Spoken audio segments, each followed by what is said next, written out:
Baik, kita mulai saja perkuliahan kita hari ini. Selamat pagi semuanya. Pagi, Pak. Oke, semoga kita dalam kondisi baik semua ya, dan sehat-sehat. Kabar baiknya hari ini tidak ada tugas kecil gitu ya, jadi nanti presensi kehadiran Anda akan saya ambil dari peserta video meeting ini yang bisa di-download dari Microsoft Teams untuk saya nggak tahu nanti. Ya. Nah, saya harap Anda semua sudah membaca materi yang sudah saya unggah di situs kuliah dan juga membaca textbook sesuai dengan yang sudah saya berikan gitu ya, di situs kuliah juga bisa diakses melalui situs perpustakaan. Saya harap Anda juga sudah melihat video singkat mengenai pusat datanya Facebook.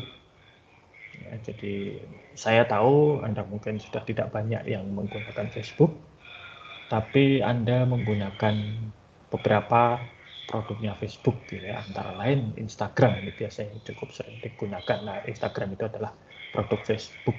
Nah, tapi nanti ada sesuatu yang unik mengenai Instagram, kita lihat saja. Oke, saya akan share screen ya.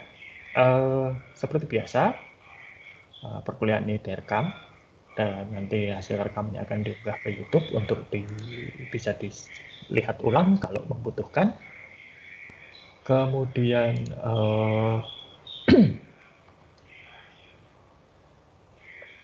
kalau ada pertanyaan ataupun hal-hal yang perlu disampaikan di tengah kuliah, silahkan mengajukan ya, resen atau bisa melalui chatting untuk nanti kita bahas bersama. Oke, saya akan mulai share screen gitu ya, sebentar. Oh, saya belum buka materi kuliahnya.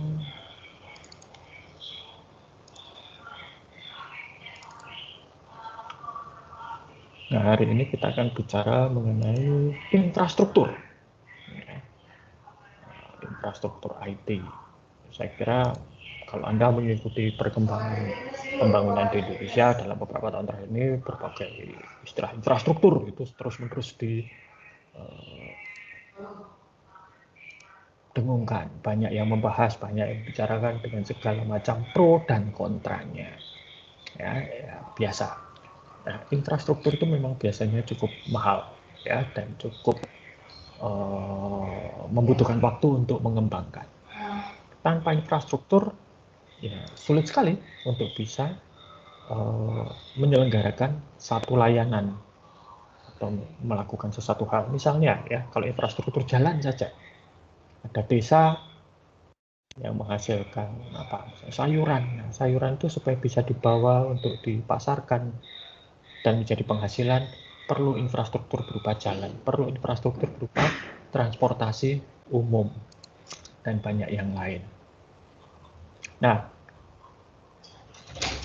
membangun infrastruktur itu tidak mudah dan tidak murah gitu ya. Jadi perlu, kalau Anda lihat sekarang kita bicara mengenai IT, Anda lihat di videonya Facebook itu. Tiap hari Facebook itu menerima ribuan server baru. Ya, satu servernya Facebook itu, saya nggak tahu harganya berapa, tapi Facebook itu tidak menggunakan server yang bermerek. Facebook itu nanti saya tunjukkan menggunakan server yang mereka rakitan lah gitu ya. Kenapa? Karena ya itu yang paling murah untuk mereka.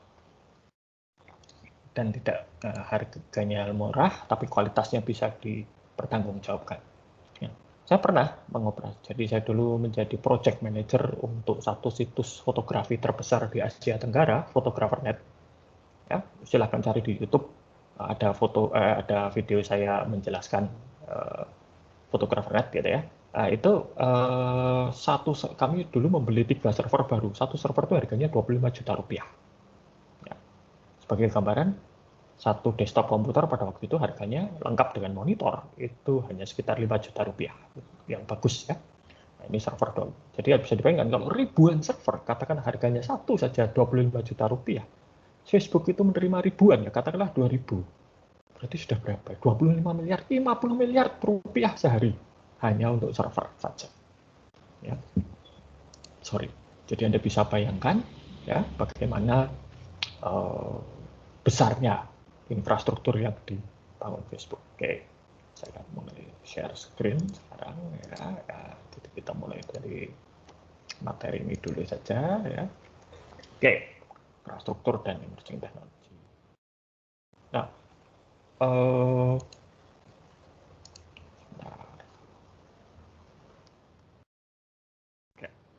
jadi memelihara komputer itu tidak mudah. Ya. Kalau jumlahnya banyak, kalau hanya komputer pribadi saja ya oke lah ya. Saya di rumah itu ada, sebentar, istri saya satu, anak saya satu, desktop satu, ada 4 komputer, 3 laptop dan 1 desktop. Ada 1 printer dan ada 2 router gitu ya untuk koneksi internet, dan ada beberapa perangkat lain yang perlu itu saja kalau bermasalah bisa seharian saya bereskan.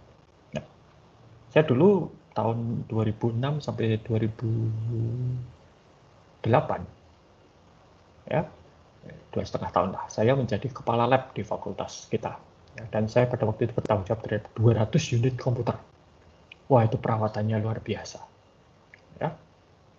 Bahkan ada yang komputer itu sore diperbaiki, paginya ketika dipakai rusak lagi. Pagi diperbaiki, sorenya sudah rusak lagi.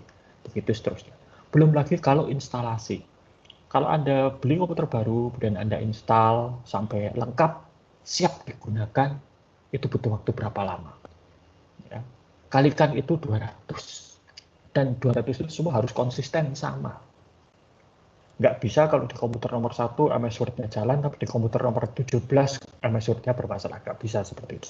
Harus semuanya seragam standar. Jadi itu luar biasa peran yang harus dilakukan. Saya dulu dibantu oleh 10 orang student staff. Gitu ya. Pernah kami kedatangan komputer baru hari Jumat sore, ya, dan itu harus dikerjakan. Sabtu libur kan.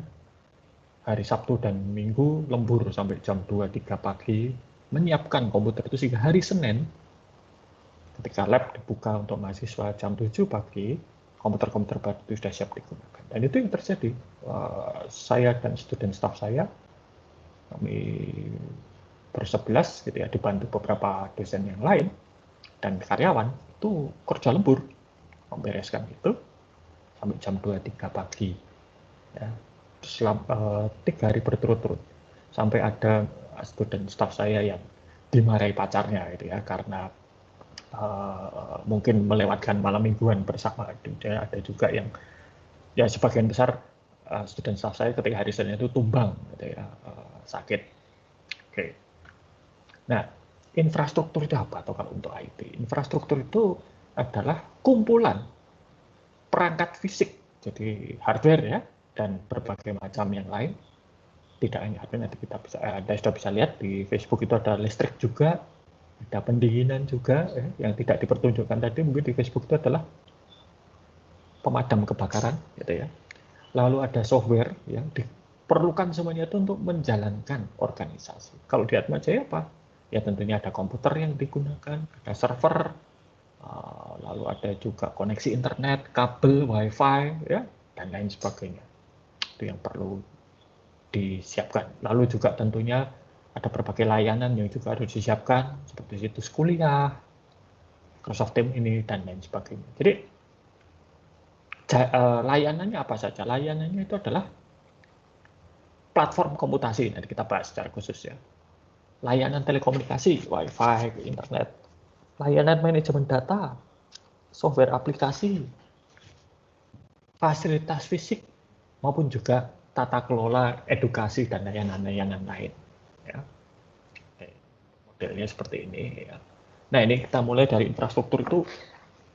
Ini dimulai dengan dulu ada mainframe. Ya, ini saya kira Anda mungkin ya, pengantar sistem informasi sudah pernah, gitu ya. Ada mainframe, ada PC, ada client server, dan sekarang ke cloud computing. Ya. Di cloud computing ini, seperti salah satu contoh yang layanan cloud computing yang kita gunakan adalah Microsoft Teams ini. Nah, sebentar. Mana tadi? Ya. Ini adalah pusat datanya Microsoft, ya. Ini orangnya itu sedang melakukan penggantian atau perawatan perangkat keras. Di salah satu atau salah sekian banyak server inilah layanan Microsoft Teams yang sedang kita gunakan saat ini itu diselenggarakan. Jadi salah satu dari siapa tahu harddisk yang sedang di harddisk atau apa ini saya nggak begitu kelihatan ya. Kalau tadi di contoh di videonya Facebook itu kan harddisk yang diganti kan rusaknya. Ini siapa tahu modul yang diganti ini adalah modul yang berisi data Microsoft Teams kita hari ini. Ya, ini. Jadi ini ya, Anda juga ini milik Google ya. Bahwa data center itu lebih dari sekedar komputer. Ini ada di data center Google yang di sebentar kalau nggak salah ini di Oregon, negara bagian Oregon di uh, Amerika Serikat. Google itu punya banyak ini di Finlandia ini ya. Nah ini pipa-pipa ini tuh isinya air untuk mendinginkan data center. Jadi data center itu bayangkan ya, satu lemari saja kalau Anda lihat tadi lemarinya server Facebook, satu lemari itu menghabiskan daya rata-rata itu antara 2000 sampai 5000 watt. Ya. Nah, listrik rumah Anda berapa? Listrik rumah saya hanya 2200 watt. Yaitu satu rumah. Itu kalau untuk Google hanya satu lemari. Katakanlah 2000 watt, kalikan berapa ratus lemari yang ada.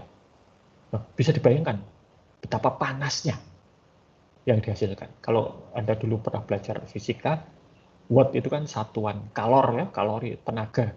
Nah, itu kan diterjemahkan nanti atau diperubah menjadi panas gitu ya. Nah, ini itu adalah pipa-pipa air. Ada yang pipa mengambil air dari air laut ya yang dingin untuk kemudian disaring sehingga garamnya tidak boleh masuk karena kalau garam masuk nanti menjadi karat ya, korosif. Setelah itu air yang sudah disaring, air murni tadi yang dingin disalurkan ke data center untuk mendinginkan data center. Anda sudah melihat sebagian contohnya tadi di Facebook. Setelah itu air yang panas itu karena dia mengambil panas dari server-server itu kemudian harus didinginkan untuk kemudian dibuang lagi ya ke laut. Jadi ini pipa-pipa. Jadi membangun data center itu bukan hanya komputer, bukan hanya listrik, tapi juga pendinginan dan lokasi tentunya. Oke, data center itu tidak boleh mati. Ya. Kalau mati, ya Anda bisa bayangkan Facebook mati, Google mati, gitu apa yang terjadi. Ya. Ada standarnya. Ya kalau Facebook dan Google mungkin tidak terlalu berat, tapi kalau bayangkan BCA atau bank-bank di Indonesia, itu mati data center, pusat datanya mati. Berapa transaksi yang tidak bisa diproses? Berapa miliar atau triliun rupiah pendapatan bank itu akan hilang karena ya nggak ada transaksi. Pendapatan bank itu kan dari ongkos transaksi ya, biaya transaksi. Nah, bisa dibayangkan. Maka BCA itu salah satu yang saya tahu persis, itu punya pusat data itu yang hanya boleh mati selama 4 menit dalam 1 tahun. Bayangkan, 4 menit dalam 1 tahun. Ya, jadi itu sangat-sangat luar biasa. Oke, kita lanjutkan dulu. Nah, kalau evolusinya sekarang cloud ini tadi. Nah, kalau satu sistem itu terhubung ke internet itu bentuknya seperti ini. Jadi ada lapisan-lapisannya atau ada simpul-simpulnya. Ini Anda biasanya mengakses katakanlah layanan internet banking di satu bank. Ya, di sini. Yang Anda jumpai di websitenya atau pakai aplikasi mobile banking atau internet banking itu adalah ada di sini. Itu tampilannya di sini, sorry. Tapi aplikasi software-nya itu ada di sini. Data nasabah itu ada di sini. Nah, jadi kalau ada hacker menyerang satu bank dan mengubah tampilan itu biasanya diubah di sini. Tapi ini maupun ini itu aman biasanya, sangat-sangat aman. Ya, meskipun bukan berarti tidak bisa dibobol ya, bisa. Tapi kalau hacker itu hanya mengubah tampilan satu website itu mereka hanya ada di sini. Dulu pernah protes, ada seseorang itu protes kepada Telkomsel karena tarifnya mahal, maka halaman web Telkomsel di deface, di istilah deface itu mengganti halamannya dengan milik dia ya. Apakah layanan Telkomsel terganggu? Tidak. Apakah telepon, SMS, WhatsApp, layanan data, tagihan terganggu? Tidak. Kenapa? Itu ada di sini. Ya, jadi hackernya itu hanya sampai.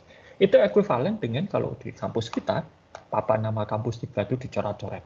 Apakah mahasiswanya dicoret-coret? Tidak. Apakah ruang kelasnya jadi tercoret-coret? Tidak. Hanya tampilan. Ya memalukan, itu pasti. Tapi, ya, nah nanti kita bahas kalau kita bahas mengenai keamanan ya di sini. Oke.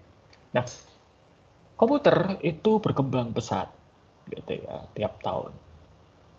Apa saja yang menyebabkan perkembangan atau evolusi dari teknologi? Pertama tentunya adalah kekuatan komputasi.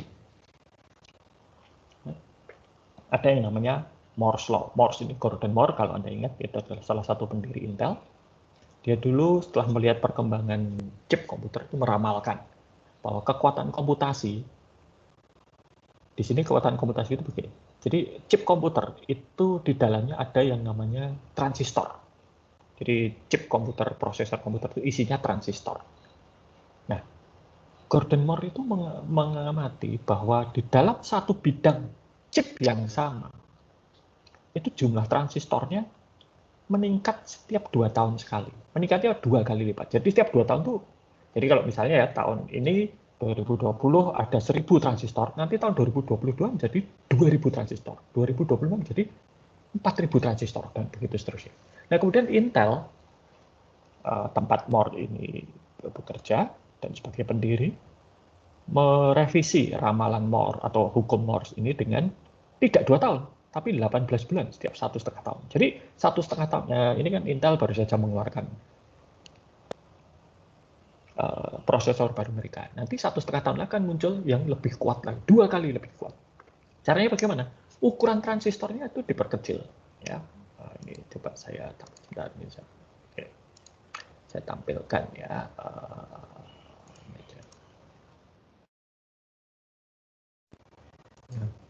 Transistor itu dulu seperti ini. Ini kira-kira sebesar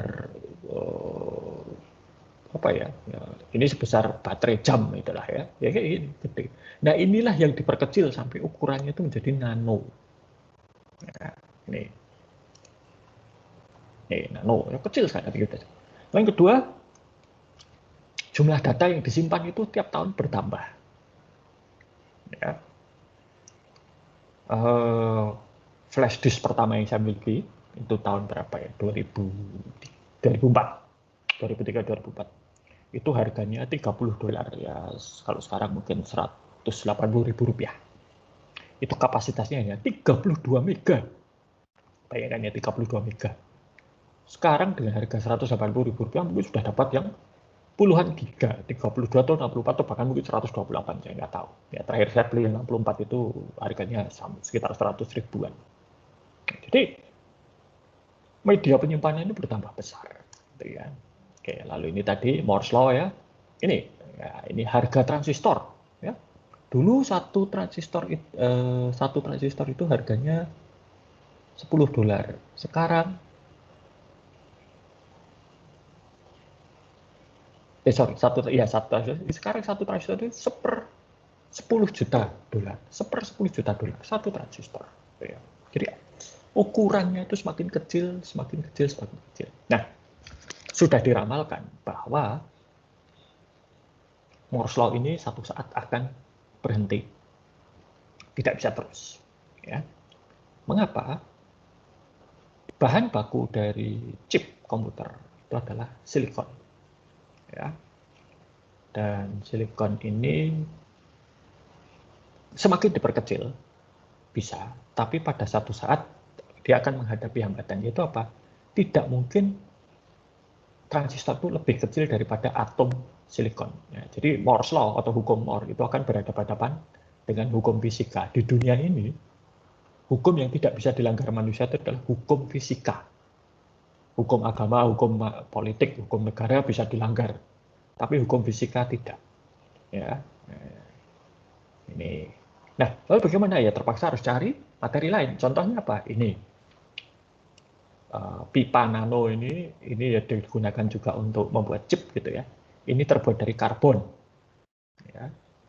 Ya karbon arang gitu ya, seperti yang pensil Anda atau yang lain-lain. Lalu ini ongkos media penyimpanan ya, lebih sudah sangat murah. Gitu. Nih, ini harddisk pertama yang ada di dunia tahun 56. Ya, Anda bisa lihat untuk mengangkat saja ini dibutuhkan pesawat ini, ya, dibutuhkan forklift sebesar ini, bisa dibandingkan dengan orang-orangnya. Berapa kapasitasnya? 5 mega. 5 mega itu satu lagu MP3 ya. Dan mungkin sekarang lebih. Kemudian juga ada Markov law, ini terkait dengan jaringan. Semakin banyak orang terlibat, itu semakin berharga. Nah, itulah mengapa Facebook tadi menjadi besar ini. Kenapa? Yang bergabung di Facebook banyak banget. Dari 7 miliar penduduk bumi, tadi kalau di videonya Facebook, 2,5 miliar itu adalah anggotanya Facebook. Ya. Jadi ini besar sekali. Instagram juga demikian. Lalu ongkos komunikasi juga menurun. Ya, meskipun ada yang mengatakan mahal dan lain sebagainya, tapi kalau kita bandingkan selama beberapa tahun terakhir itu menurun. Ya. Di Amerika Serikat itu bahkan ongkos koneksi internet itu hampir nol. Ya. Ini.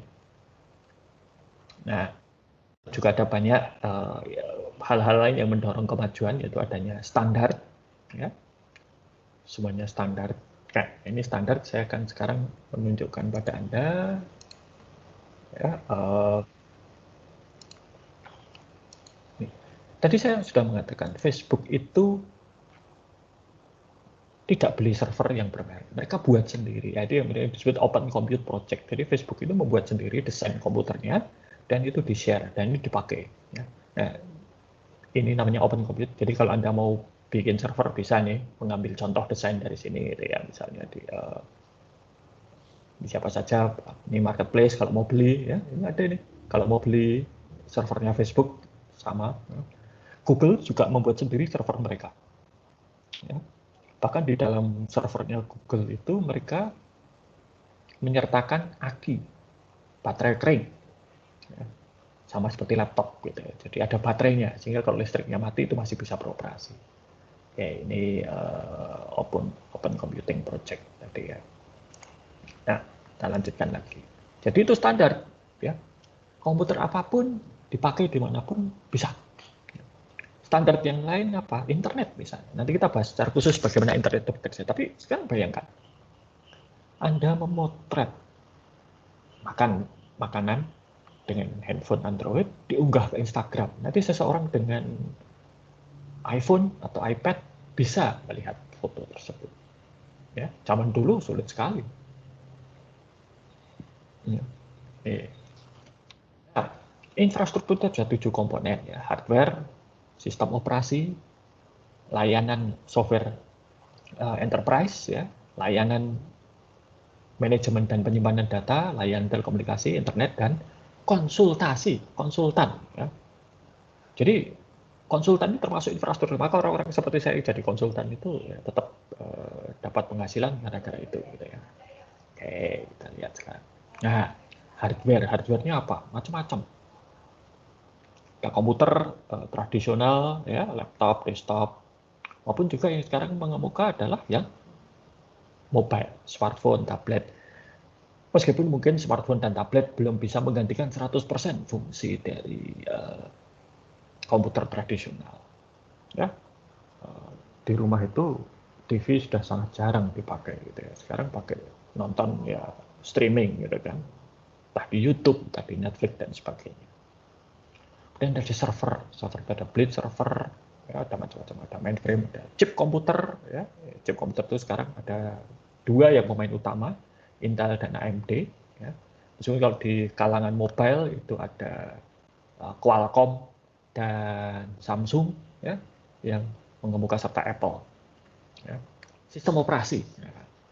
Saya yakin Anda sudah akrab ini ya, kalau laptop atau desktop pilihannya ada 3, Microsoft Windows, Apple Macintosh, macOS, atau Linux.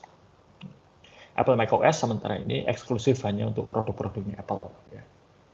Windows bisa diinstal di komputer manapun, Linux juga bisa diinstal di komputer manapun. Ya. Dan untuk smartphone, tablet, itu ada 2 yang saling bersaing, yaitu iOS dan Android. Ya, dan tentunya ada cloud dan lain sebagainya. Dan untuk manajemen data, itu ada database software. Ya. Anda di SIA sudah pernah menggunakan Microsoft Access, tapi ini versi yang lebih besar. MySQL ini yang saya ajarkan di mata kuliah pilihan manajemen basis data. Jadi teman-teman Anda yang mengambil mata kuliah pilihan manajemen basis data saat ini belajar MySQL. Dan MySQL ini termasuk yang digunakan oleh Facebook. Ya. Dan ada penyimpanan data dalam skala besar. Bayangkan tadi, Facebook itu pada waktu itu ya, sekarang mungkin sudah lebih, itu punya kapasitas penyimpanan data sampai 100 petabyte. 1 petabyte itu kan 1000 tera. 100.000 tera, 100.000 harddisk 1 teraan gitu. Banyak sekali. Ada yang pernah menulis, saya lupa beberapa tahun yang lalu, tiap hari itu Facebook menambah data sebesar setengah petabyte, 500 terabyte. Ya, itu dulu, sekarang mungkin sudah lebih. Layanan telekomunikasi, Anda mungkin langganan paket data dari operator seluler Anda atau langganan TV internet kabel, entah IndiHome, XL Home, Bisnet, Citranet atau yang lain, gitu ya. Nah, tapi juga butuh perangkat. Nah, kalau Anda ingat salah satu tugas yang dulu saya berikan untuk tugas kecil itu adalah mengenai Huawei. Yang menyebabkan Huawei itu di-ban atau dilarang di Amerika Serikat itu bukan handphonenya, ya memang Huawei bikin handphone ya, tapi adalah perangkat jaringannya. Ya. Huawei itu termasuk salah satu yang cukup maju di dalam menjadi penyedia jasa untuk 5G. Jadi perangkat-perangkat 5G yang sudah digelar itu banyak sekali yang mereknya Huawei. Dan Huawei termasuk maju untuk itu. Ya. Nah, jadi kalau yang di-ban itu hanya Huawei P40, handphonenya sih nggak masalah ya. Ya itu besar, tapi pasar Amerika itu bisa digantikan oleh pasar di Cina sendiri maupun di India, di Indonesia gitu ya. Tapi kalau perangkat jaringannya ini sulit. Internet ya, ini banyak sekali macam-macam ya. Anda bisa mengembangkan aplikasi untuk internet dan lain sebagainya. Dan jasa konsultasi, ya konsultan udah banyak. Nanti kalau Anda lulus, Anda bisa bekerja untuk konsultan ini. Beberapa alumni kita sekarang bekerja untuk konsultan ini. Ada yang IBM Global Service, Accenture, Hewlett Packard, ya. Hewlett Packard itu bukan hanya produsen komputer dan printer, mereka juga punya divisi konsultan. Ada Infosys, ini terkenal sekali, Infosys ini di India, Wipro juga dari India. Ya. Gunanya apa para konsultan? Para konsultan ini gunanya untuk membantu di dalam integrasi. Karena sangat jarang perusahaan itu membeli perangkatnya hanya dari satu vendor, hanya HP saja, atau hanya IBM saja, atau hanya Acer saja. Enggak. Mereka perangkat keras, perangkat lunak, itu membeli dari berbagai sumber. Nah, kalau membeli dari berbagai sumber ini, nanti kesulitannya adalah pada integrasi, bagaimana supaya hardware-nya Hewlett Packard bisa kerja baik dengan software-nya Microsoft untuk menjalankan sistem dari SAP misalnya. Di SAP waktu kita bahas secara khusus. Ya, sebentar. Break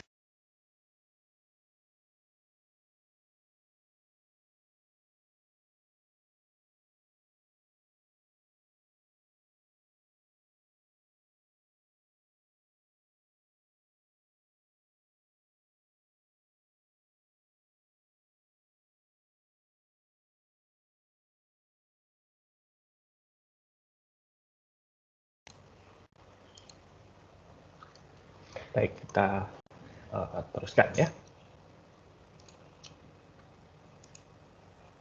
Nah, lalu kalau mobile phone, nah sekarang ini ada bersaing. Sekarang mengapa kok Anda harus tahu ini semua gitu ya?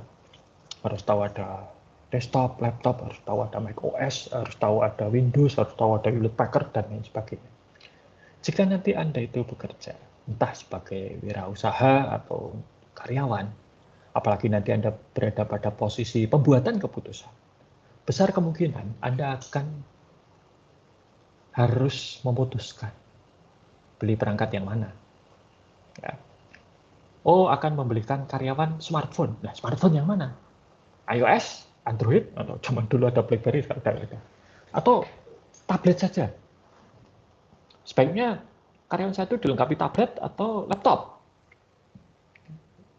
Smartphone, Android, atau iOS. Kemarin Kementerian Pendidikan Indonesia katanya akan membelikan tablet murahan, bukan tablet murah, bukan murahan, tablet murah untuk siswa-siswa.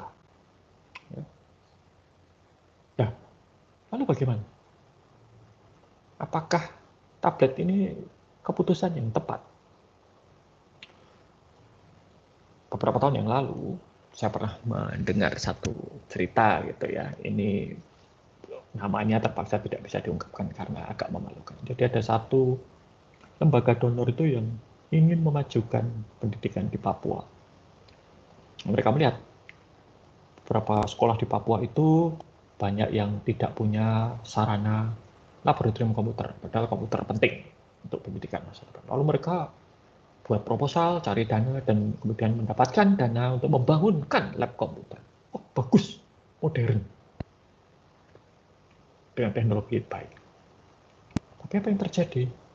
Ketika akan diresmikan, sudah direktur lembaga donor itu akan datang, dibatalkan. Karena ternyata mereka nggak tahu gimana ceritanya, karena di sekolah tempat laboratorium dibangun itu tidak ada listrik. Jadi bagaimana itu bisa berjalan? Ya, kalau listrik saja tidak ada. Nah, ini satu hal yang memalukan, itulah ya. Anda bisa lihat permasalahannya. Hal-hal seperti itu kelihatannya. Kalau kita di Jawa gitu ya, mungkin atau di pulau-pulau di kota-kota besar, listrik itu mungkin tidak jadi masalah. Meskipun setahu saya banyak juga yang bermasalah, terutama di luar Jawa gitu ya. Listrik itu sering mati, bermasalah dan seterusnya. Ya, di Indonesia listrik ini masih menjadi masalah besar. Ya. Dan karena di Indonesia itu pemasok listrik hanya satu, yaitu PLN. Dulu saya di Australia ketika saya kuliah itu listrik ada beberapa pemasok. Ya, saya ditawari ada Energi Australia, ada Integral Energy, ada macam-macam gitu ya. Boleh milih yang mana gitu ya, tinggal bayar saja. Oke. Jadi ini, mengapa Anda harus tahu berbagai macam pilihan teknologi itu supaya nanti kalau akan memilih, pilih yang mana? Ya. Oh ya, sebentar. Saya tak ngecek dulu. Ini saya share screen tadi kelihatan ya? Ada yang mengatakan tidak kelihatan soalnya. Halo? Kelihatan nggak saya share screen? Kelihatan ya? Oke, terima kasih atas konfirmasi. Kalau ada yang tidak kelihatan ya mohon maaf, tapi nanti bisa dilihat videonya ya, atau bisa juga. Karena apa yang saya share itu sama dengan slide sih. Oke, kita lanjutkan dulu. Nah, tren saat ini yang ada di berbagai perusahaan besar itu adalah, kalau dulu istri saya bekerja untuk salah satu PMA ya, besar di divisi penjualan. Dulu istri saya itu diberi handphone BlackBerry dulu. Ya, jadi zaman belum banyak yang punya BlackBerry, istri saya sudah pegang BlackBerry gratis, dibayari kantor. Sekarang tidak. Ya, BlackBerry sudah nggak ada juga. Ya. Istri saya suruh bawa sendiri. Jadi bawa smartphone sendiri, kemudian diinstalasi semua aplikasi yang dibutuhkan untuk kerja. Ini yang disebut sebagai bring your own device. Sama juga seperti di Atmajaya, saya bawa sendiri smartphone, tablet, atau komputer yang saya butuhkan untuk bekerja. Ini yang namanya bring your own device. Ya. Lalu ada satu tren juga yang disebut sebagai consumerization of IT. Ini apa? Ini adalah banyak perangkat yang tadinya itu adalah perangkat atau gaya hidup berubah menjadi perangkat yang dibutuhkan untuk kerja. Contohnya apa? iPhone. iPhone itu aslinya dibuat untuk gaya hidup. Ya. Maka iPhone itu sangat lambat untuk masuk ke korporasi dunia usaha. Nah, saat yang sama juga ada tren lain, yaitu perangkat IT yang tadinya untuk kerja menjadi gaya hidup. Contohnya apa? Dulu BlackBerry. BlackBerry itu dulu aslinya untuk kerja. Semua aplikasi maupun desain BlackBerry itu dikhususkan untuk bekerja. Tapi banyak orang Indonesia terutama itu ya, yang gaya-gaya pakai BlackBerry. Nah, jadi ini trennya, perangkat IT itu menjadi perangkat gaya hidup. Ya, entah memang aslinya gaya hidup seperti iPhone atau yang tadi ya kerja untuk gaya hidup. Nah ini kan sekarang banyak tuh ya, misalnya yang saya lihat trennya penggunaan MacBook gitu ya, MacBook Air, iPhone ya. MacBook Air itu kan sebetulnya untuk bekerja ya, untuk mobile, tapi banyak hanya untuk gaya-gaya saja ya. Nongkrong di warung kopi sibuk dan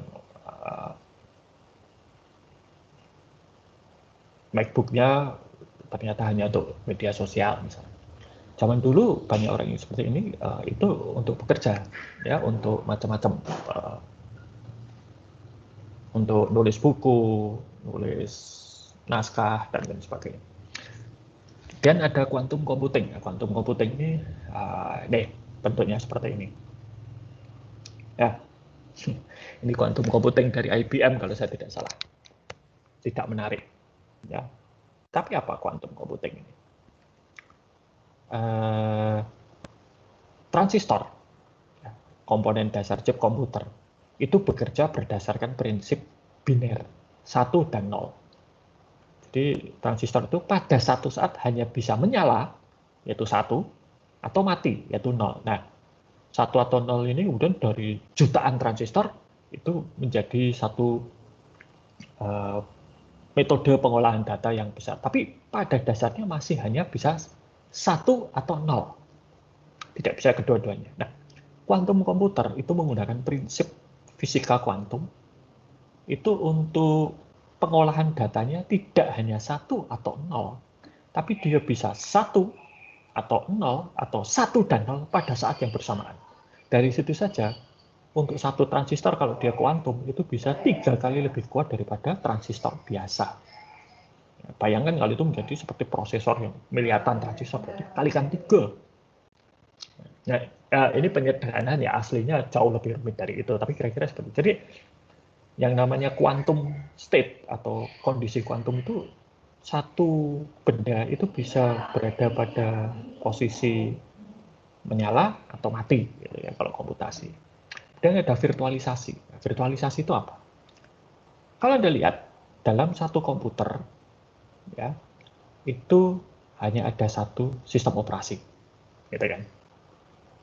Windows saja atau Mac saja, gitu ya. Nah, server juga sama. Tadi kita sudah bicara server. Nah, server itu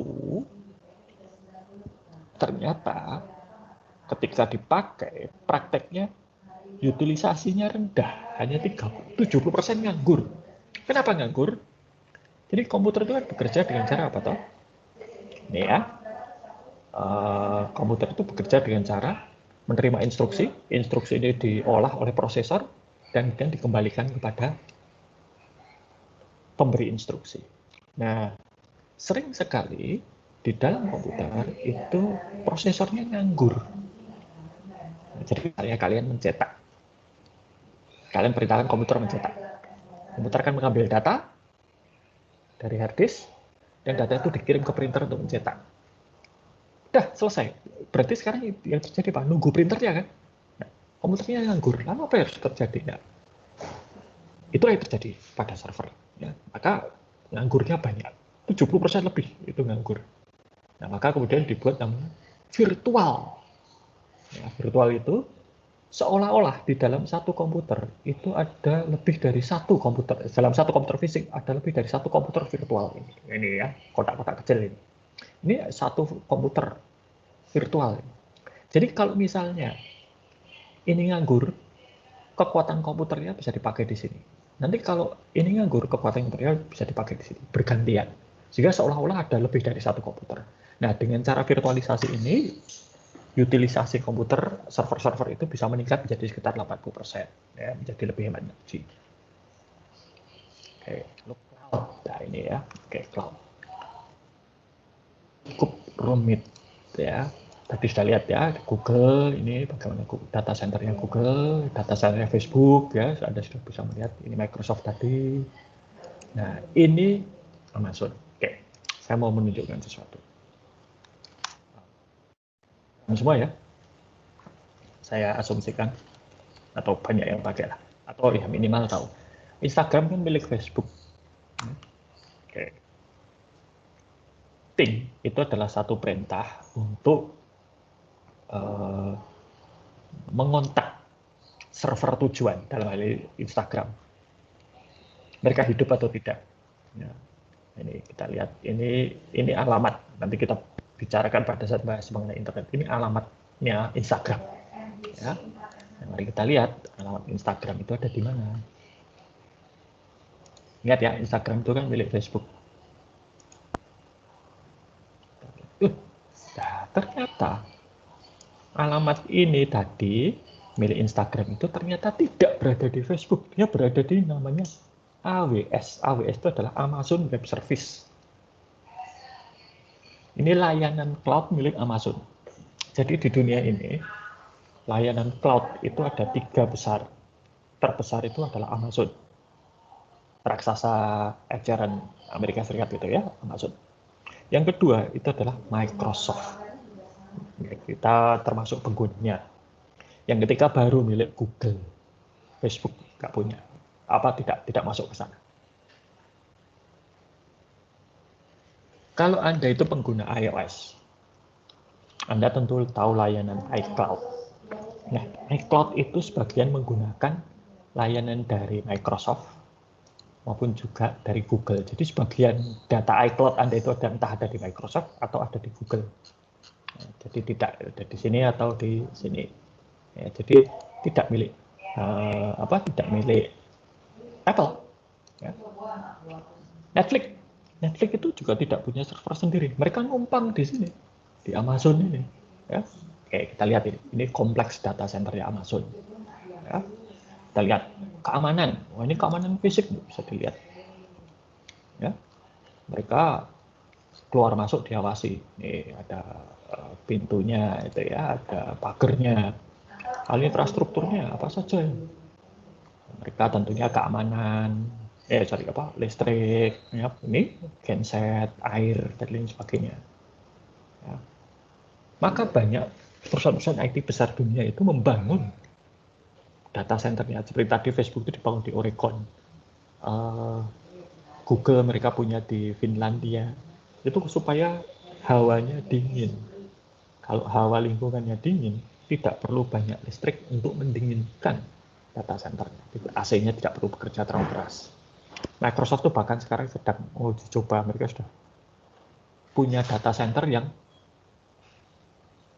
menyelam. Jadi mereka seperti kapal selam itu menyelam di dasar di laut gitu ya supaya dingin.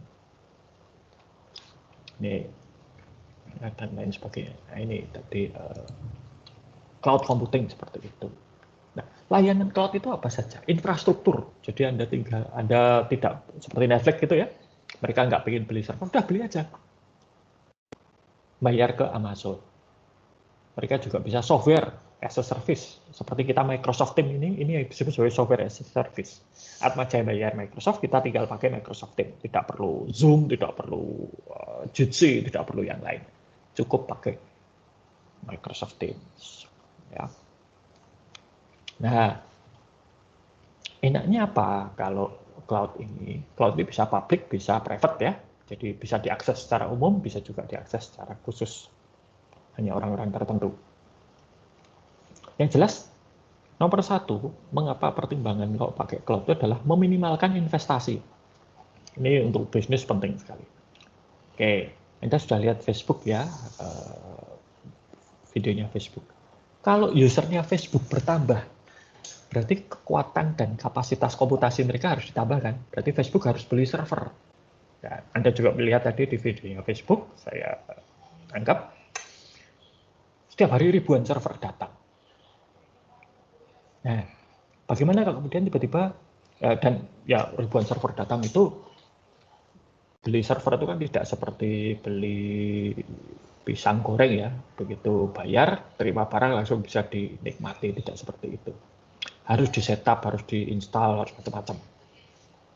Nah, dan itu satu server aja bisa, saya dulu kalau di Fotografer itu dari beli sampai dipasang sistem itu butuh waktu seminggu lebih. Nah, lama ya dan mahal. Tapi kalau sekarang pelanggan saya 1000, saya cukup pakai satu server, minggu depan pelanggan saya jadi 2000, saya harus beli server. Membeli server itu tidak mudah dan tidak murah, butuh waktu. Oke. Nah, misalnya saya sudah tambah terus usernya sampai saya punya 10 server. Tiba-tiba satu hari karena pandemi bisnis saya menurun. Dari tadinya pelanggan 10.000 menjadi 5.000. Berarti hanya butuh berapa server? 5 server. Padahal saya punya 10. Nah, yang 5 udah mau diapakan? Nganggur kan? Dalam akuntansi Anda tahu, server komputer itu adalah aktiva tetap, ada penyusutan. Dipakai nggak dipakai, biaya keluar terus. Kan nggak mungkin penyusutan dihentikan. Gitu ya. Masa nggak penyusutan dulu? Kayaknya itu nggak boleh gitu ya, setahu saya. Nah, perawatan juga harus dijalankan. Dipakai nggak dipakai harus dirawat. Nah, kalau pelanggan saya dari 10.000 menjadi 5.000, server saya kan yang 5 nganggur. Mau diapakan? Mau dijual lah nanti kalau pelanggannya naik. Gitu. Nah, ini menjadi dilema. Nah, kalau menggunakan cloud itu lebih fleksibel. Kalau investasi IT tradisional, itu berarti kita mengeluarkan biaya tetap, yaitu untuk membeli perangkat dan nanti ada penyusutan. Kalau menggunakan cloud itu menjadi biaya variabel. Oke, sekarang saya butuh server. Oh, satu server sebulan $10. Oke, sudah saya bayar $10. Nanti bulan depan, pelanggan saya naik. Saya butuh 2 server. Oke, 2 server mungkin ya tidak $20, $15. Oke, naik kan? $15. Oh, saya butuh 3 server. Oke, 3 server mungkin $25. Begitu seterusnya. Tetap naik. Ya. Dan kalau menggunakan cloud seperti Amazon itu, selama punya uang, tinggal klik-klik-klik, saat itu juga servernya jadi. Oh, server ini memorinya hanya 1 giga, saya butuh memorinya 100 giga ya, tinggal nambah saja 100 giga. Klik-klik-klik, bayar, selesai. Langsung memorinya aja. Oh, hard disk servernya, storage-nya 1 tera kurang, saya pengen 10 tera ya, tinggal pesan 10 tera, bayar, dalam hitungan menit, langsung Anda punya kapasitas 10 tera. Bayangkan kalau Anda beli hard disk, harus cari dulu toko yang jual hard disk 10 tera mana. Nanti pesan. Ya kalau barangnya ada, kalau tidak ada ya harus tunggu. Nanti barangnya diterima, harus bongkar komputer dulu, masang hard disk tersebut di format dan lain sebagainya. Tapi kalau ini langsung bisa dipakai. Jadi lebih fleksibel, lebih cepat, ya. Dan biayanya variabel. Jadi kalau misalnya saya katakan saya menyewa 3 server $30 per bulan. Bulan depan pelanggan saya menurun. Saya hanya butuh 1 server. Ya sudah, tinggal saya milih paket 1 server, bayar $10. Bayangkan kalau itu investasi. Sudah beli 10 server, pelanggan menurun hanya butuh 5. Nah, yang 5 mau diapakan? Nah, ini ya. Hanya saja memang kemudian kita menjadi tergantung pada si penyedia jasa cloud. Pernah ini dialami Netflix dengan Amazon. Netflix itu penjualan terbesarnya di Amerika Serikat itu adalah pada saat liburan Natal. Ya. Karena biasanya liburan Natal itu bersalju, orang nggak bisa kemana-mana dan memang sedang kumpul keluarga, hiburan satu-satunya nonton Netflix. Nah, pada saat libur Natal itu tiba-tiba Amazon bermasalah, macet, nggak bisa dipakai, rusak. Nah, Netflix kehilangan pendapatan. Nah, ya terpaksa karena mereka tergantung pada Amazon. Maka seperti Apple itu sekarang mereka tidak tergantung hanya pada satu penyedia jasa, tidak hanya Microsoft saja, tapi juga Google. Jadi sebagian ada di Google, sebagian di Microsoft. Ya, ini cloud. Ya, dan sudah banyak ya cloud. Kita sebagian sudah menggunakan cloud. Ya, terutama untuk hal-hal yang tidak kritikal seperti email, Microsoft Teams ini. Kalau nilai dan lain sebagainya itu masih diselenggarakan sendiri.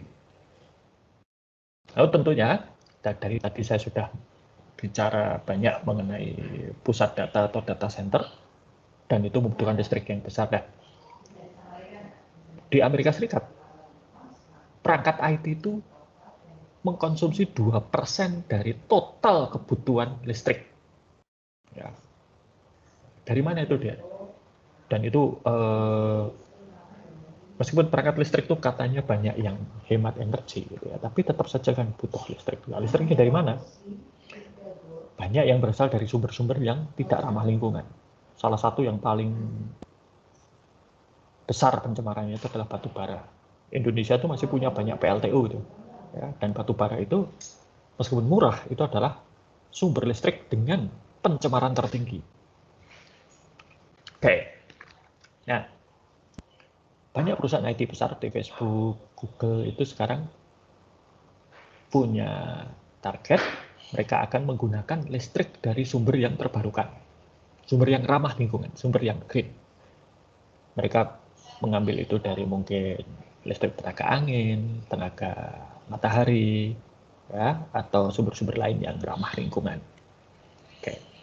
Perangkat komputer sendiri juga semakin ramah lingkungan, ya, semakin kecil daya yang dibutuhkan. Oke. Nah, kemudian tren berikutnya di software. Ini ada yang namanya open source. Open source itu apa sih? Open source itu adalah software yang gratis. Ya. Bukan hanya gratis, tapi kodenya, ya, diberikan. Bukan hanya kodenya diberikan, boleh dimodifikasi. Coba kalau Anda beli Microsoft Windows, itu nggak boleh dimodifikasi. Ya. Anda beli apa misalnya Candy Crush di App Store, nggak boleh itu dimodifikasi. Tapi kalau yang lain boleh. Ya, contohnya apa? Anda mungkin sudah Firefox. Android itu termasuk open source. Ya. Makanya Anda bisa melihat Android itu ada di smartphone, tablet, TV. Ya. Huawei ketika dilarang menggunakan teknologi dari Amerika Serikat, termasuk layanan Google, mereka bisa mengembangkan sendiri Harmony OS. Harmony OS itu sumbernya dari mana? Dari Android. Gitu ya. Nah, Anda boleh kok download Android, ada itu. Ya. Dan jadi kalau misalnya Anda punya pengetahuan teknis yang cukup, Anda bisa download Android dan diinstal di iPad Anda. Ya. Bisa itu. Nah, perkara garansi iPad-nya hilang, ya itu lain lagi. Oke, lalu ada banyak software untuk web, ya saya kira tidak perlu terlalu detail, ya, sangat teknis. Nah, sebagian besar sekarang software itu tidak lagi membeli. Tidak lagi membuat sendiri, tapi apa, beli yang sudah jadi atau outsourcing. Ya, seperti kita di sini ini, untuk email, Atmaja ini sudah outsourcing. Dulu email itu pakai buatan dari KSI, ya, ada. Dan ya jujur saja tidak handal. Saya dulu nggak pernah mau pakai email UAJY. Kenapa tidak handal? Kirim email nggak sampai, dikirim email juga nggak sampai, nggak tahu hilang kemana gitu kan. Tapi begitu Atmajaya ini beralih ke outsourcing menggunakan emailnya Microsoft, lain ceritanya. Itu menjadi reliable, jadi dapat diandalkan. Maka saya mau menggunakan email dari Atmajaya. Ya. Nah, tapi kalau Anda lihat di belakang email UAJ itu ada produknya Microsoft. Nah, itu seperti itu. Ya. Jadi outsourcing. Dan ini trennya semakin besar. Ya. Kalau itu bukan aplikasi yang esensial, rahasia atau kritis, outsourcing nggak masalah. Toh kita selama ini selalu outsourcing. Ya. Anda tidak membuat sendiri Microsoft Windows untuk laptop atau komputer Anda. Anda tidak buat sendiri iOS untuk iPhone atau iPad Anda. Ya. Jadi ya sudah outsourcing saja. Ya. Nah, seperti Facebook, infrastruktur berubah, ya, berkembang. Kebutuhan juga berubah, bisa naik, bisa turun. Maka penting sekali untuk bisa mengantisipasi ini. Bayangkan seperti Telkomsel. Telkomsel itu sekarang sedang, ya, kalau di Jawa mungkin layanan 4G LTE-nya sudah, ya. Seingat saya layanan 4G LTE Telkomsel itu mulai digelar di Indonesia itu 4 tahun lalu, tahun 2016. Saya ingat betul karena pada waktu itu layanan 4G LTE di Telkomsel itu yang ada hanya di Jakarta, dan itu pun hanya tempat-tempat tertentu, terutama di Jalan Gatot Subroto, karena markasnya Telkomsel ada di situ. Dulu saya ke Jakarta, saya ke Grapari Telkomsel di markas besarnya Telkomsel itu, dan saya menukarkan kartu dari 3G ke 4G. Dan hanya bisa dipakai di situ. Begitu saya pulang ke Jogja, ya sudah, balik ke 3G lagi. 4 tahun. 4 tahun itu tuh, investasi infrastruktur itu bukan waktu yang lama, itu pendek gitu. Sekarang sudah ada 5G. Jadi kapan kira-kira akan 5G? Ini masih tanda tanya itu, ya. Dan tentunya juga harus dipertimbangkan banyak hal. Modalnya besar. Tapi itu harus dilakukan. Kapan? Nah, ini menjadi masalah. Lalu apa yang terjadi dengan layanan-layanan 4G dan lain sebagainya? Ya, nah ini jadi masalah. Ya. Dan itu juga kemudian menjadi pertimbangan besar. Nah, salah satu hal yang sering sekali dilupakan ketika membuat investasi atau memutuskan investasi untuk IT itu adalah biaya. Ya. Murah mana? Gitu kan? Sering sekali kita terpaku pada harga murah, harga beli, ya, cost, ya. Tapi kita tidak melihat total cost of ownership. Ya. Oke, mungkin komputernya murah, tapi dipakai 6 bulan rusak, nggak bisa dipakai lagi, harus ganti atau diperbaiki dengan biaya yang cukup mahal.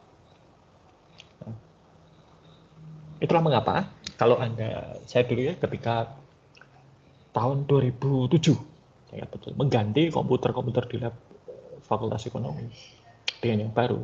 Ya. Satu unit komputer pada waktu itu saya dan Pak Toto itu wakil tingkat 2 pada waktu itu, memilih komputer Hewlett Packard yang kelas bisnis, bukan yang kelas rumahan. Bedanya apa? Harganya lebih mahal yang jelas. CPU-nya saja, kotaknya itu saja, ya, itu harganya 7 juta rupiah. Padahal kalau beli di luar yang rakitan, 5 juta rupiah itu sudah komplit beserta monitor, keyboard, mouse, dan macam-macam. Tapi ini 7 juta rupiah. Hanya bedanya apa? 7 juta rupiah ini garansinya 3 tahun penuh. Jadi selama 3 tahun kalau ada kerusakan, saya tinggal telepon Hewlett Packard, ini komputer rusak. Mereka datang menjemput bahwa rusak ganti, atau diperbaiki atau apapun, pokoknya saya tidak perlu keluar biaya.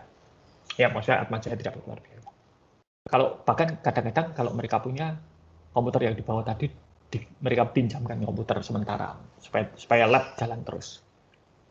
3 tahun. Ya. Dan kemudian tahun 2007 itu komputer baru itu baru diganti 7 tahun kemudian, tahun 2014. Padahal hitungan saya dan Pak Toto hanya 3 tahun. Tapi kemudian 7 tahun.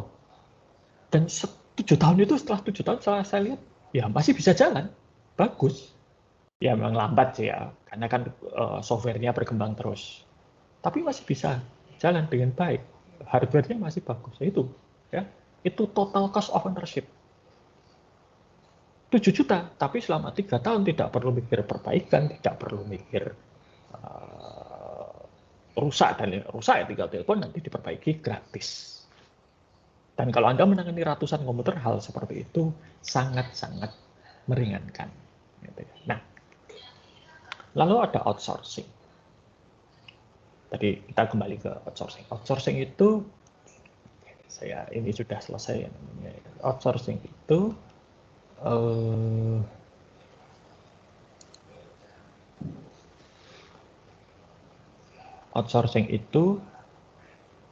dulu dimulai tahun 70-an ketika Kodak itu produsen film terbesar di dunia, memutuskan mereka itu perusahaan film, bukan perusahaan IT, maka divisi IT-nya dijual ke IBM.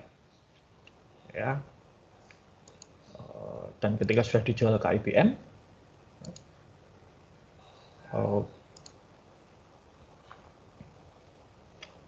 lalu kemudian Kodak tinggal bayar IBM. Oh, saya butuh komputer 100, IBM menyediakan, bayar.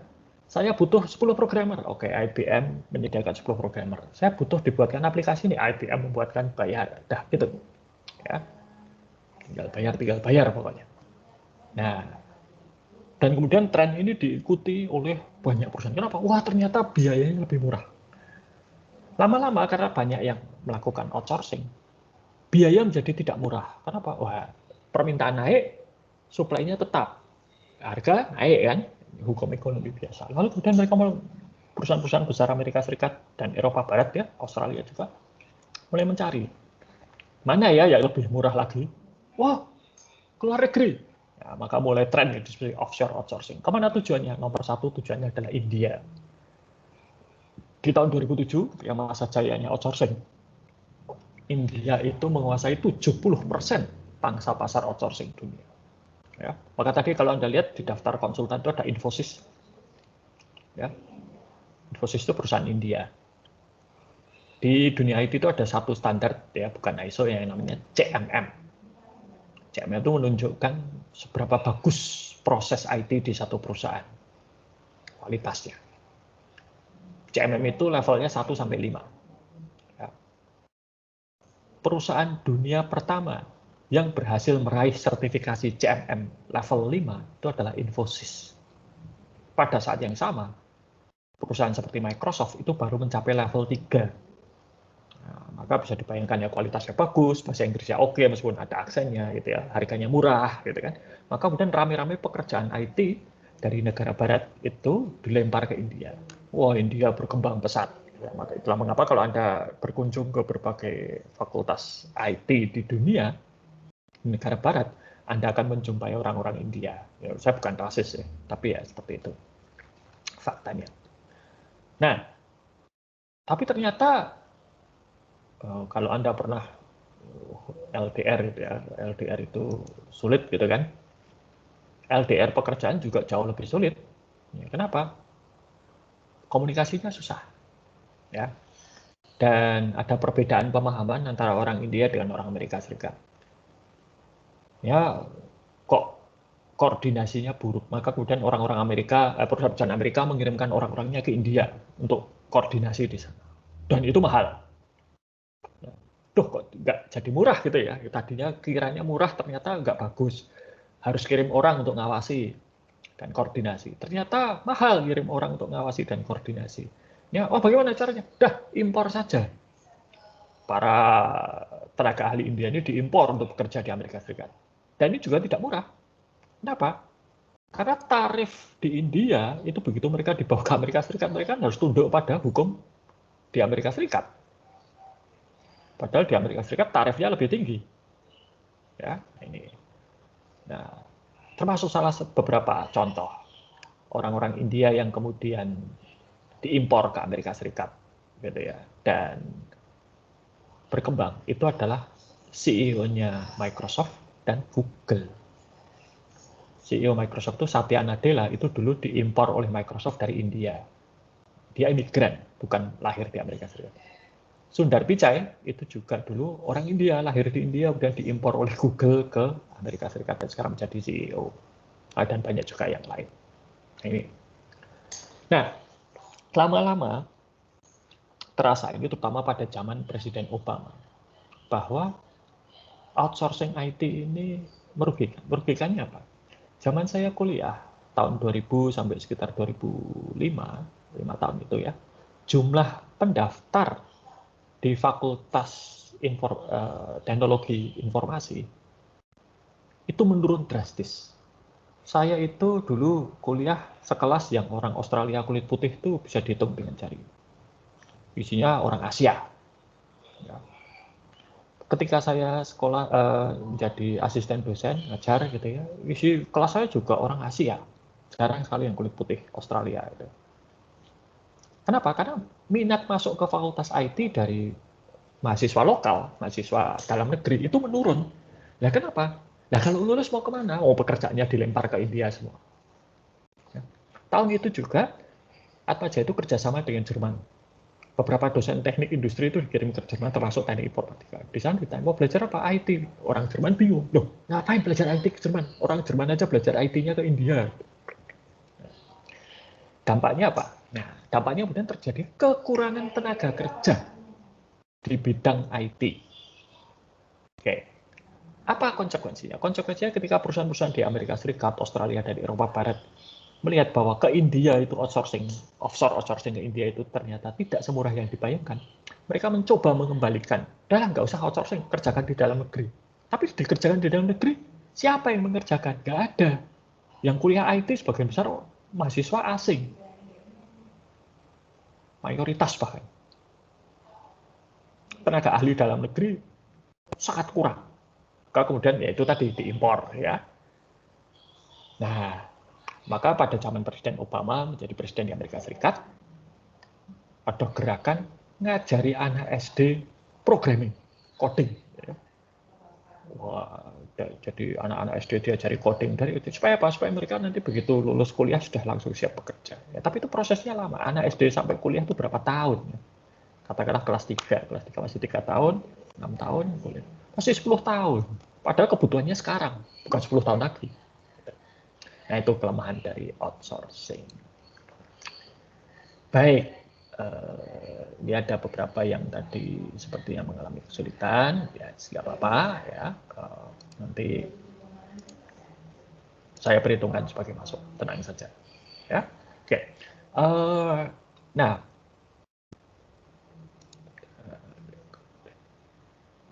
bentar, saya catat dulu. Sementara saya mencatat ini, adakah pertanyaan yang akan diajukan? Ada yang masih belum jelas? Ada yang ingin disampaikan?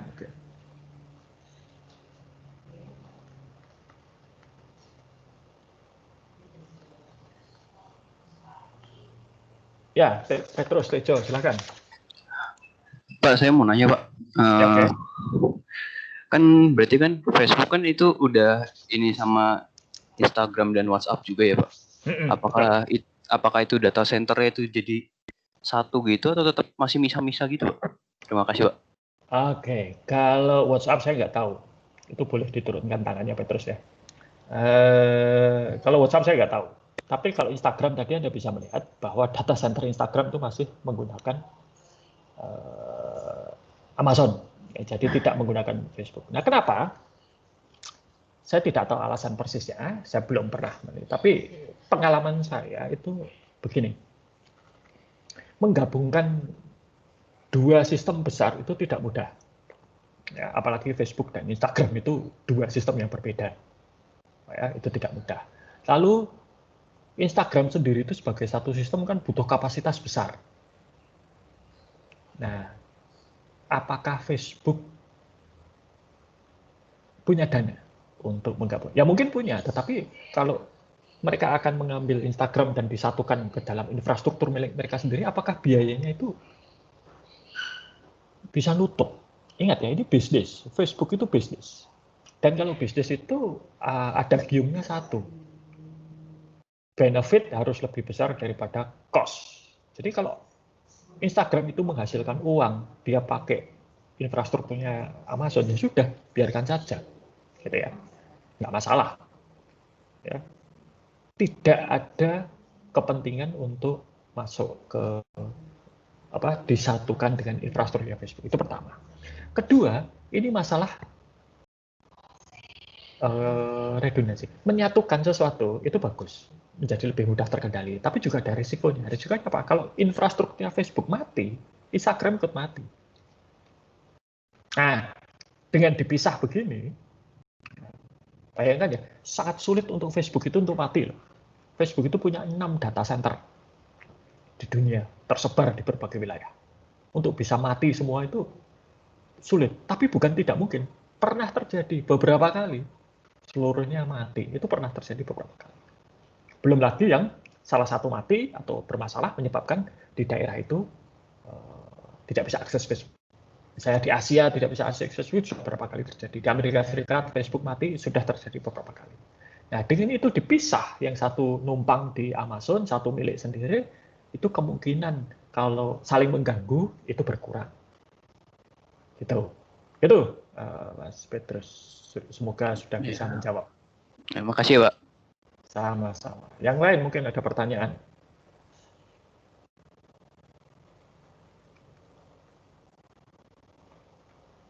Nah, baik. Nah, ini ada tugas gitu ya yang saya minta. Ini kelompok ya. Tidak lama ini Anda diminta untuk memilih sistem operasi untuk server di Atmajaya dan mengevaluasi. Pilihannya ada 2 sebetulnya, Linux atau Unix sama ini dan Windows. Nah, coba Anda diskusikan dalam kelompok ya, dan dituangkan dalam presentasi PowerPoint. Ya, tentunya mempertimbangkan tadi berbagai macam infrastruktur yang sudah dimiliki Atmajaya itu seperti apa dan baiknya bagaimana. Itu ya, sesuai dengan materi kita hari ini ya, dikumpulkan minggu depan. Bentuknya PowerPoint ya, jadi presentasi. Ya. Itu tugas untuk minggu ini ya. Oh ya, Valentinus Devara, silakan. Pak, saya mau ya. Kalau contoh penggunaan workstation itu kayak gimana, Pak? Kan sekarang banyak yang buat workstation kayak misalnya VMware dan sebagainya gitu, Pak. VMware itu nama software untuk virtualisasi ya. Belum tentu workstation. Ini laptop saya aja ada VMware ya, karena sering saya gunakan untuk simulasi. Jadi satu laptop ini kan hanya bisa diinstal satu sistem operasi ya, pakai Windows saya. Tapi kalau saya pengen nyoba Linux misalnya, ya saya harus pakai virtualisasi tadi. Oke. Nah, tapi memang nama produknya VMware Workstation. Ya, itu agak karena itu diinstal di komputer biasa, bukan server. Ada nanti VMware server juga ada. Oke. Tapi workstation itu apa? Workstation itu komputer khusus. Ya komputer saja sebetulnya. Entah itu laptop, entah itu desktop. Tapi apa yang membedakan workstation dengan komputer biasa di rumah atau di kantor itu adalah karena kekuatan komputasinya besar. Ya. Workstation itu sering sekali menggunakan komponen yang biasa dipakai server. Saya kemarin melihat ada satu workstation ya, Lenovo itu memorinya saja 512 giga ya, 512. Itu mungkin lebih besar daripada rata-rata hard disk yang ada di berbagai macam komputer. Itu baru memori saja. Prosesornya sering lebih dari 1. Nah, untuk apa ini workstation ini? Macam-macam. Desain produk misalnya. Merancang mobil. Bikin film. Ya, animasi. Kalau Anda lihat di Avengers misalnya, aslinya kalau syutingnya itu nggak istimewa. Ya. Efek-efeknya itu nggak. Nah, efeknya itu baru ditambahkan kemudian pasca produksi dengan menggunakan komputer yang kelasnya workstation tadi. Begitu, Mas. Siapa tadi? Tanya. Siapa tadi yang tanya? Lupa saya. Saya, Pak. Valentinus, Pak. Oke, Mas Valentinus. Ya, mohon maaf. Sudah jelas, Mas Valentinus? Sudah, Pak. Oke. Workstation juga bisa dipakai untuk, misalnya untuk memprediksi cuaca, memprediksi keuangan. Nanti kalau Anda belajar mengenai statistik ya, wah, data keuangan Indonesia 100 tahun pun bisa diolah dengan workstation. Coba diolah dengan laptop Anda ya langsung hang gitu kan. Ya, ada lagi pertanyaan atau tidak? Silakan. Jadi tugas sudah ya, ini tugas untuk dikumpulkan minggu depan ya, dalam bentuk presentasi. Oh ya, nah minggu depan kita tidak ada kuliah karena bertepatan dengan ulang tahunnya Atmajaya kalau saya tidak salah ingat. Ya, jadi tidak ada kuliah, tapi tugasnya tetap dikumpulkan minggu depan. Ya, tetap ini. Ya. Sorry. kuliah minggu depan kita akan diganti tanggal 3 Oktober. Ya, jadi ya mohon maaf, nanti 3 Oktober ada kuliah. Apakah nanti video meeting atau yang lain? Tunggu saja pengumuman di Microsoft Teams. Ya. Baik, kesempatan terakhir. Masih ada yang mau bertanya atau tidak?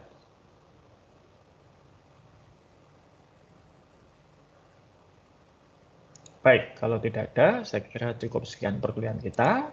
Ya.